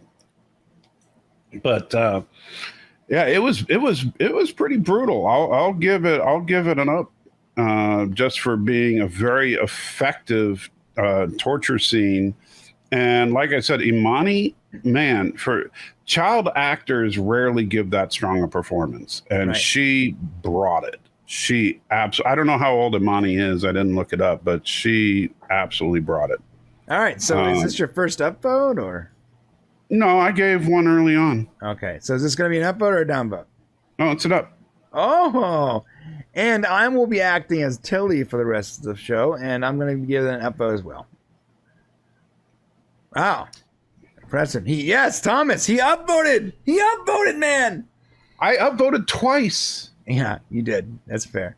Okay, we're moving on from this. Unless you have something else to say, Mike, while I'm scrolling. Are we going to talk about Kelly's fall? Okay. What do you mean? When? Well, I mean, like when her and Bortus When are they infiltrating stormed the the base, base. they have to jump over this chasm, and Kelly literally falls down the chasm like a good couple stories, hits the rocks below, and just And dislocates tears her a shoulder. ligament. Yeah, something like that. Which Bortus instantly fixes, and it's Yeah. just like that would have killed her, right? I'm not Yeah. alone in thinking that, right? No, Yeah. or at the very least, broken her legs and probably fractured her spine. No, yeah. She should have had a compound. That- She should have had a compressed spine and broken legs. I mean, she hit a couple rocks like at the bottom of Yeah. that ledge. Also, did you guys get the sense that there was like a little sexual tension moment there between her? Yes, and there Bortus? absolutely was, and I'm predicting a threesome moment coming soon with her Yeah. and the Moclans. There was, and wasn't there like a mention of whether or not they were mates or something like that too? Yeah, that was asked at the lesbian island. Okay, so how would that work, dude? He lays eggs. I don't Well, I understand. mean, he's got a penis, right? Yeah. But is his penis an actual like sex organ, or is it used for urination? Because he lays eggs, bro. Well, we don't know. He's also got a tongue and fingers, so. Yeah. Oh, jeez. And Moclan. Dear sweet baby Jesus, I was listening while I was refilling your Oh, drink. God. So You Bortus, guys, I did not. And Kelly, that's I didn't get that sexual tension vibe at all. Maybe Do we I call missed him that Belly? scene. Is that it, Belly? yeah, belly. I got the Bortus sliding sexual. I got Kelly. the sexual tension and the weird foreshadowing too. All right, I'm just gonna skip past those. Yeah, Or Eldon. Yeah, All right. they're like a throuple now. Yeah. they're a throuple. Yeah, they're beating the kids. They crap with the kid. They go. I mean, Topa already looks up to her as like a mom, right? Yeah, we're gonna skip past. And all they this. did say she's part of the family. Yeah. All right, we're skipping to the council. Oh, look, it's Hillary Bruce Clinton. Boxleiter. Yeah. All right, Yeah, from Babylon, Babylon 5. 5. Yeah, so he always makes everything better. There's Hillary Clinton can again. someone tell me why Gordon is in this council meeting? Because he's like a sister to, or he's like a brother to. I need a real It's like the reason. little sister he never had. Why is he sitting in the corner watching like this count? I have no idea why he's Because in he there, other than to insisted voice on what- going because he's always been like a big brother. Well, I get But why, that. why would the Admirally? Why would the always Admirally, been that way allow for him a in whole there? day and a half. Yeah, but no, I think why is he in this meeting? Like, I get why he's there and like sitting in the audience and stuff, but No, I think this the only meeting. Why is he in that So meeting? yeah, So the the- only reason they inject him in this meeting is to say what the audience is thinking. so he can be the person to insert the old-fashioned religious types are bad line. And also, like he paid no consequence for his outbursts. Like there was. Yeah. By the way, he there would was be no punishment. court-martialed and thrown out of the service. Yeah, immediately. I was in the service. He did I say he fully guarantee you, expected to get court-martialed. if I just Yeah, he yelled, said he wasn't. expected to be, but he won't be. He didn't even get a slap on the wrist. these Yeah. are like admirals and like big higher up people. He's The president's in the room. Yeah, Freaking this is president's in the high. room. This is high level diplomacy Yeah. right here. John Byrne super chat. Thank you, John. John, save some for me, He please. said threesome, and Topa opens the door of the holodeck. Oh God! My brain The sexual event has commenced. my brain is hurting as to how. I don't know how they would mate. It doesn't. I don't see how. I'm gonna stop. They don't have to mate; they just have to pleasure each other. Oh Yeah. God! It's Kelly like will it's make like how did like that's come on, man. Where are you one of those guys that still doesn't understand how two lesbians can have here's all sex? you Come on. here's all you have to do is go, Kelly, don't have sex with them. and then she'll figure out a way to make it work. See you, TJ. Thanks for participating in the chat. Later, TJ. Love you, man. Kelly's like the female Lamar. Like she'll sleep with anything, right? Yeah. Kelly, do not, I repeat, do not have sex with 2 Moclans at the same time. Don't do it. Don't do it. Next episode, Kelly has sex with 2 Moclans at the same time. And then you know what's going to happen? Kelly's going to lay an egg. It's not going to happen because the Orville isn't funny anymore. Oh, bro, it's like that. It's like the Always Sunny thing. Like, Kelly, do not have sex with 2 Moclans. I'm telling you, don't do it. And then it cuts to black. Kelly has sex with 2 Moclans. Yeah. No, you know what's going to be great? Here's how the last episode of the Orville's going to, because we'll find out next episode that they're a throuple, right?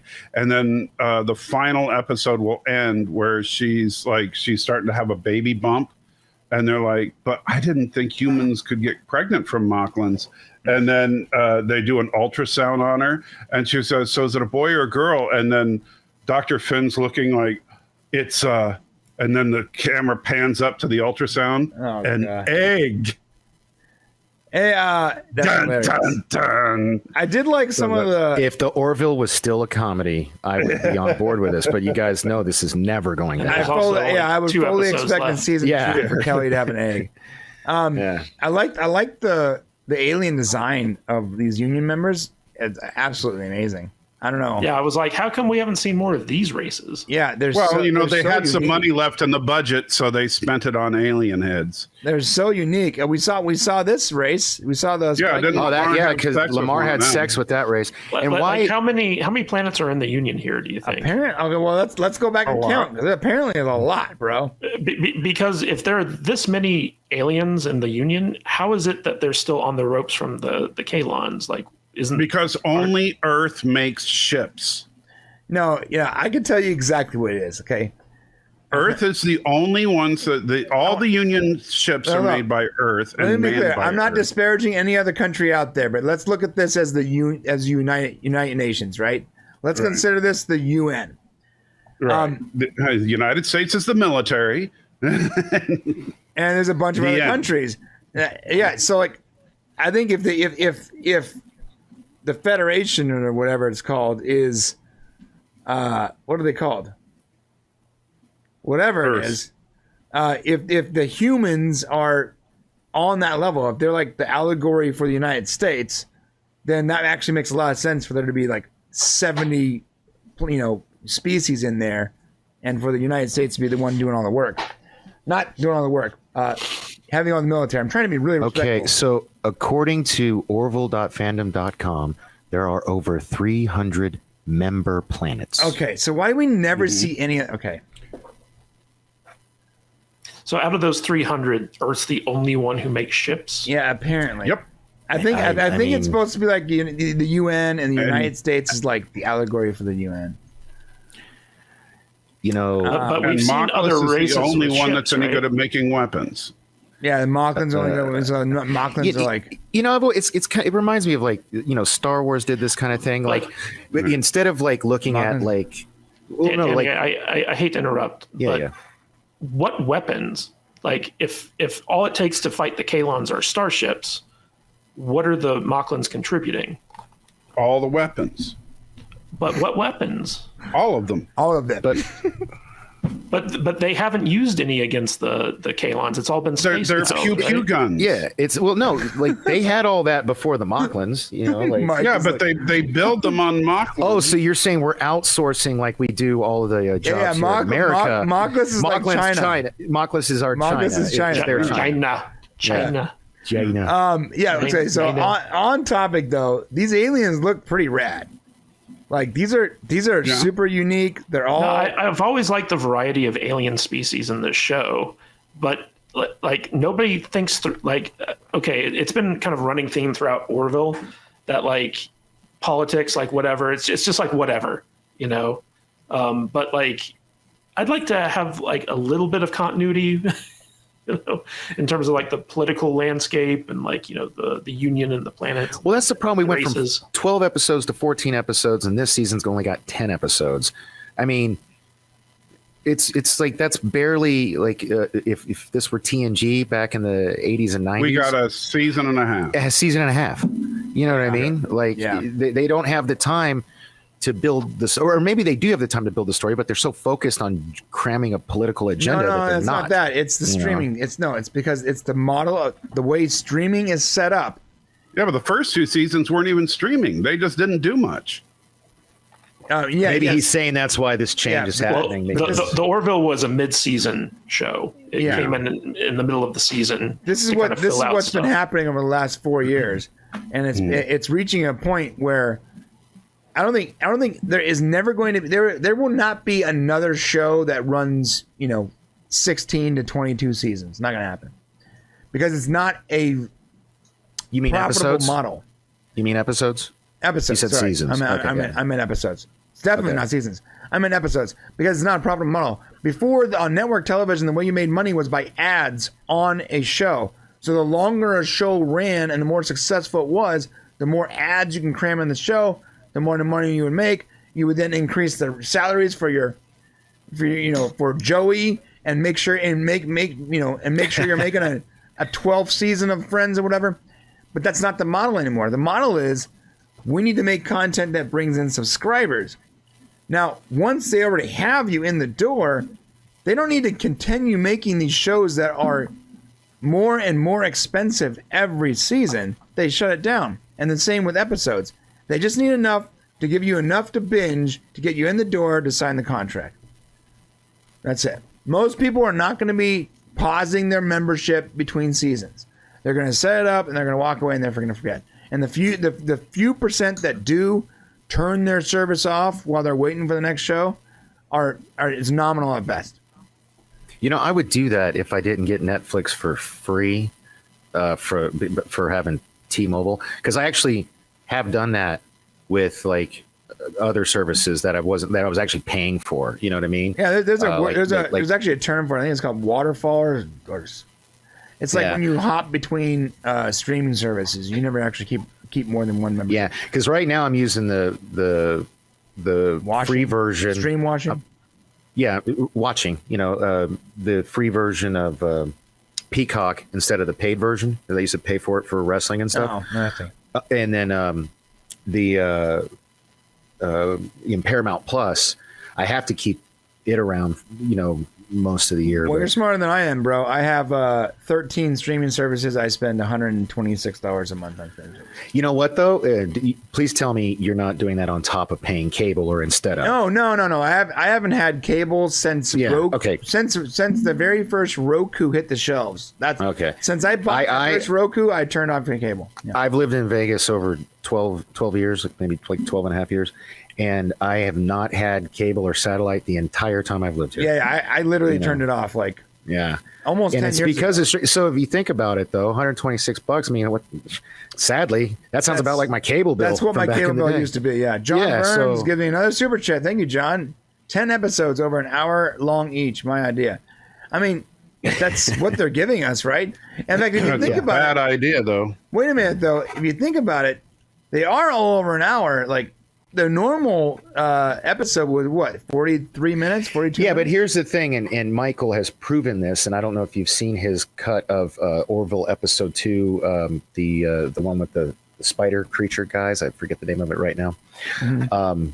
He recut it, and I argued that there was one other scene that he could have cut out, and I still stand by that. And you do that, you turn that episode into exactly what they want to have ads, is like 43 to 45 minutes instead of like the hour and 15 that it was, because there was so much superfluous stuff in that, in all of these. They're just fattening them up, because or they're just editing out less, they're cutting out less because they're like, oh, we can be however long we want because it's on streaming. Right. So I actually think it's doing a disservice to the episode. So I've been sitting on these fat guys for a while because I like this makeup. I just wanted to make that point. So this makeup that's not makeup. That's just Lore Reloaded when he lets it out. Oh! Okay. We show, Topa's just beat up. Now this scene. What are we going to upvote, downvote, like this scene here coming up? Yeah, of course. Yeah, this is actually one of our final scenes to upvote, downvote. So make it good. Okay. Starting with you, Matt. All right. So the scene where basically they come back in and do like their big "you can't handle the truth" moment in front of like the Union Council. You can't handle the truth, right? Like the moment that the Moclan ambassador said, like, let anyone who objects to this come forward. I was like, cue Bortus, Kelly, and Topa, and of course they come walking in, and you know they make a very compelling case, and it was a good climax to like the whole storyline. Mm-hmm. But to me, it was just the fallout of this, like the fact that the Union then votes to expel Moclan from the Union as opposed to sanctioning them or holding a trial for those accountable and stuff like this. And they never explained why the Moclans were torturing this, like how they knew that this girl had knowledge about this. They bugged the place or something. That's what someone said. Well, but that was nothing like that was in the episode to tell the audience that stuff. That's headcanon stuff. So are you saying something, Danny? Because we can't hear you. Oh, I'm sorry, Danny. Go ahead. Oh shit! Did you mute me again? Yeah. Yeah, I said a bunch of stuff. I don't even know. Like, sorry. Well, I wasn't finished with Danny my finish. point. Okay. No, you guys go. Matt. Yeah. So I like this scene, but at the same time, I feel like the plot contrivances are very strong here. So again, it cancels it out up and down. I can't give it a point or deduct it from my score. So. Oh, that's fair, I suppose. All right. What about you, Danny? I wish I could remember what I was saying. I like this scene. So are we going to break up? Because we're this talking. This is the last up down. Oh, this is the last one. Yeah. Oh, okay.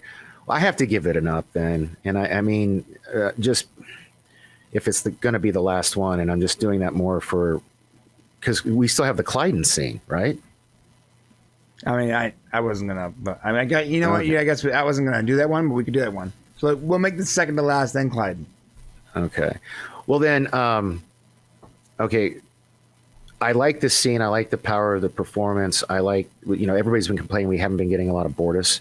And this was a Bortus episode, and I love seeing him beat the ever living daylights out of that dude, and when he stabbed burned out his other eye. That was awesome. Yeah, I was surprised Kelly didn't let him kill the guy. I was like, turn around and kill the guy, because then and I guess we passed over this. So right after that, apparently they had their guns on stun, and I tell you, the Moclans they never said they were on stun. No, they had to be on stun you. because hold up, she shot that guy, and then that's the same guy that was in a ship chasing her and shooting at her, because I literally said to my TV, I was like, see, good guys are stupid. If you'd have just killed the guy, you wouldn't be going through this right now. But no, you had to stun him. Right, you had to stun him. Yeah. But they also left them with the knowledge of the Underground Railroad stuff.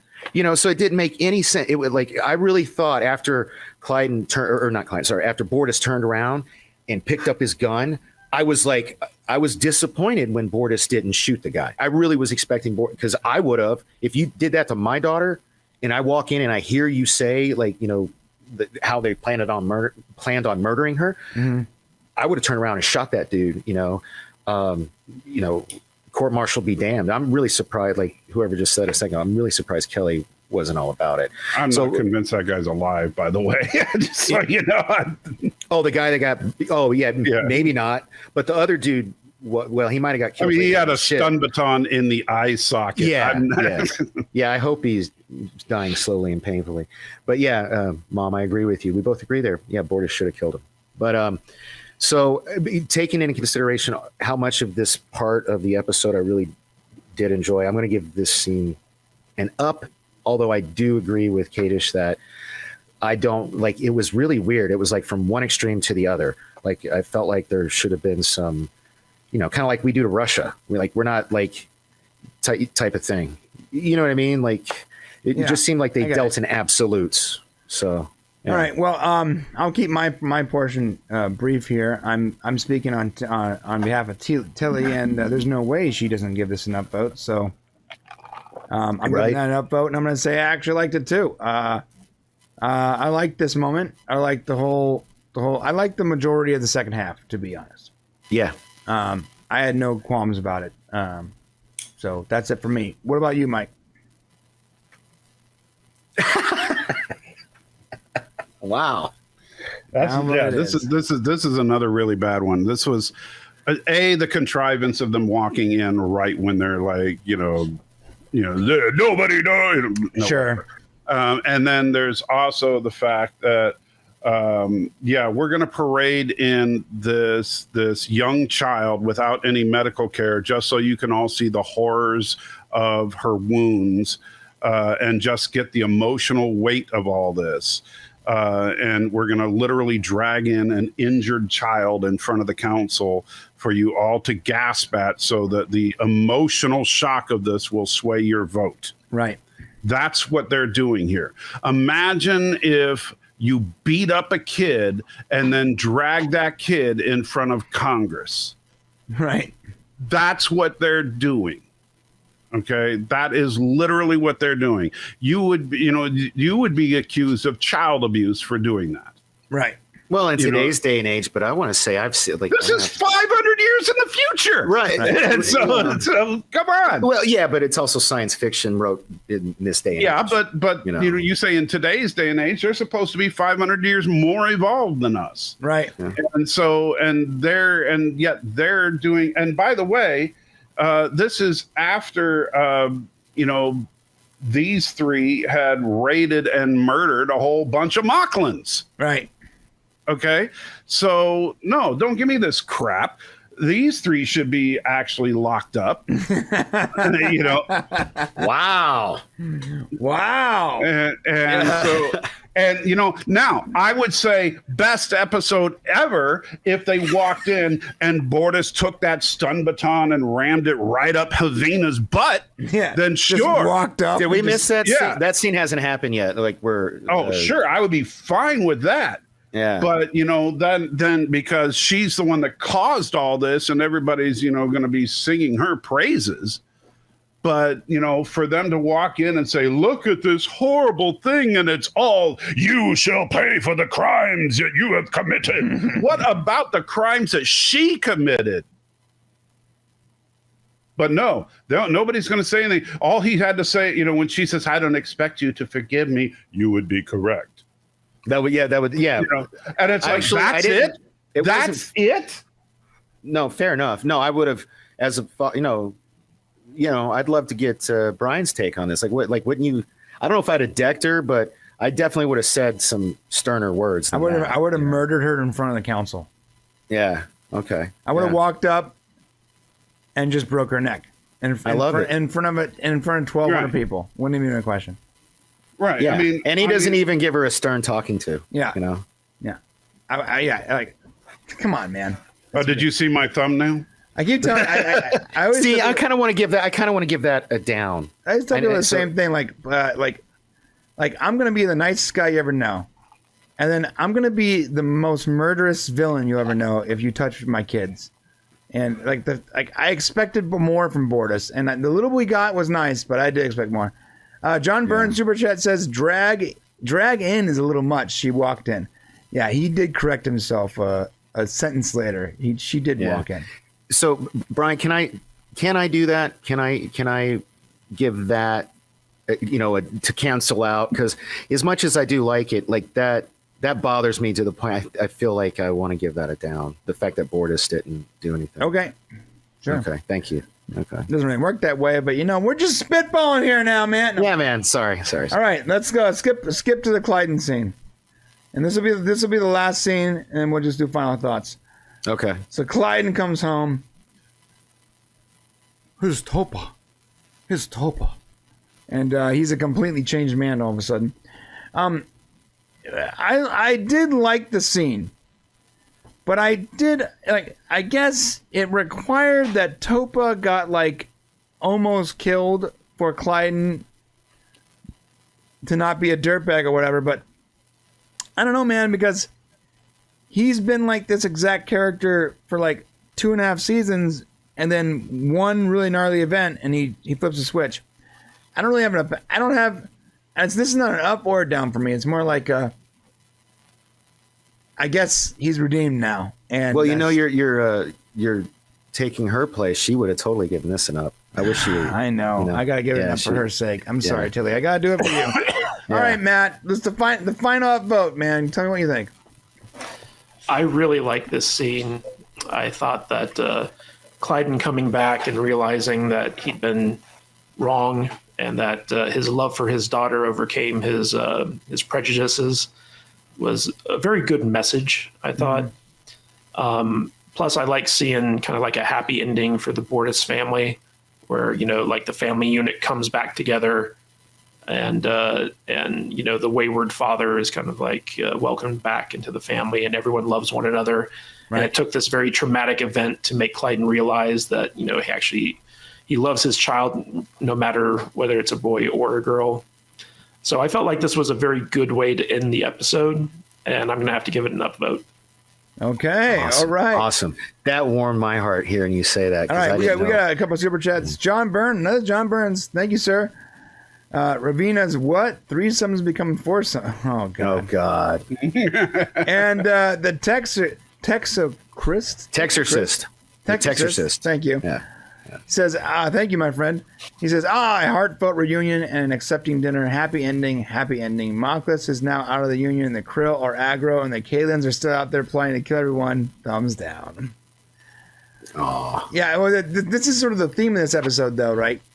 Yeah. What's the interpersonal, what's important to them, in their little bubble, in their little universe, right, is like the most important thing in the universe. And nothing else is important. Not the Krill, not the big picture. Not the there's no big picture people in this episode. They're all, real interpersonal. You're totally right. I mean, dude, there's still they're fighting 2 wars right now, and they just lost their weapons. I would be so stressed out if I was the Union right now. Like from what we've been told, they are fighting 2 wars on 2 separate fronts, and they just lost all their weapons. I mean, I don't know. Sounds like a problem. All right, Danny, you're up. I loved this scene, and it was very realistic and relatable because sometimes it really does take. I feel like people like you and I would never, ever, ever feel that way. But unfortunately, I've had a parent that has. And, I was in a very bad automobile accident. That's where this terrible scar came from. And was in a coma for 3 days. And everybody thought I was going to die. And jeez. My father flew out like, when I woke up, he wasn't there when I woke up, but he showed up like shortly after I woke up. He was the first person there. Right. We do not have that kind of relationship. You know what I mean? But we kind of do now. And because it took like him, like, oh God, man, he might actually die before me. It really, something like this, is a traumatic experience like this, I think can really put somebody who's kind of closed-minded or bigoted or whatever, kind of open their eyes. You know what I mean? Okay. Kind of, so that's why I cry. It really resonated with me personally. And because, I feel bad that Kadish lost that bet because I feel like if he didn't known this part of my history, he would have never taken that bet. Cause I always bet on you to cry, bro. Yeah. I'm like Kevin Smith. It's terrible, but I'll cry at a good life insurance commercial. True story. Like it was a life insurance commercial. Oh my God! All right. Yeah, but no. So yeah, I got to give not it vote for you.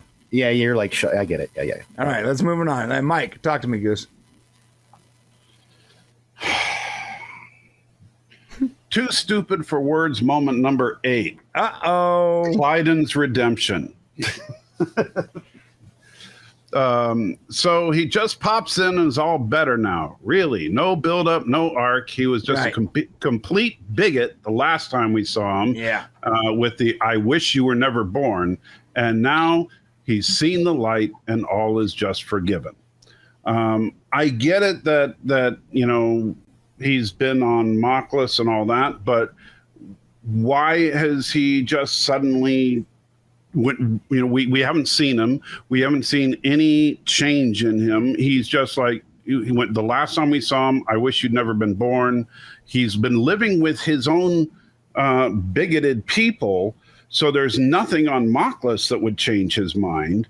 But then, he finds out that this little horrible creature that he wishes never had been born had been beaten up. And all of a sudden it's like, oh no. And then he comes back and says, I was such a horrible monster. I was so prejudiced. I'm so regretful. I was a horrible, bigoted monster. And now I want to renounce my Moclanhood. And I just want to be forgiven and sensitive.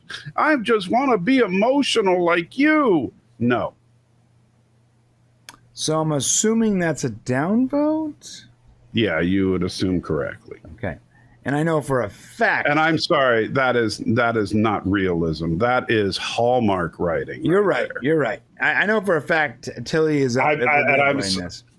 I don't get me wrong. I know that it feels nice, but if somebody is genuinely willing to say to their child that I hate you because of what you are, and turn their back on their child to that extreme, to where they leave their spouse and their child never to see them again, and leave the country basically, and abandon them, and then they're not going to suddenly come back because someone got hurt, not even killed, just got hurt, and all of a sudden come groveling back, and not only just come groveling back, but renounce everything about themselves.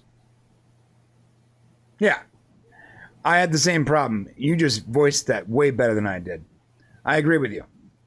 It felt like it just happened overnight. And if he had said, maybe I was wrong about you, it's going to take me some time to process, okay. But the fact that now, the next day they've renounced their citizenships and they're sitting there having dinner like it's never happened. Yeah, that was much. No. Yep, I agree. Okay, so we've come to the end, my friends, and let's walk through and they invited Kelly to dinner. Just a heads up. All right, let's look at the scores. We got for the first throuple night of fun.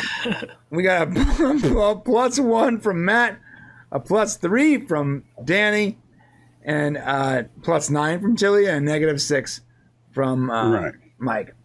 I'm actually stunned that we somehow stayed positive on Matt's side. That's impressive. I'm not shocked at all about Maria's score, and I'm not really shocked about your score either, Danny. And to be honest, Salty, I think that you might have been a touch too salty this episode. Just a little bit. No such thing.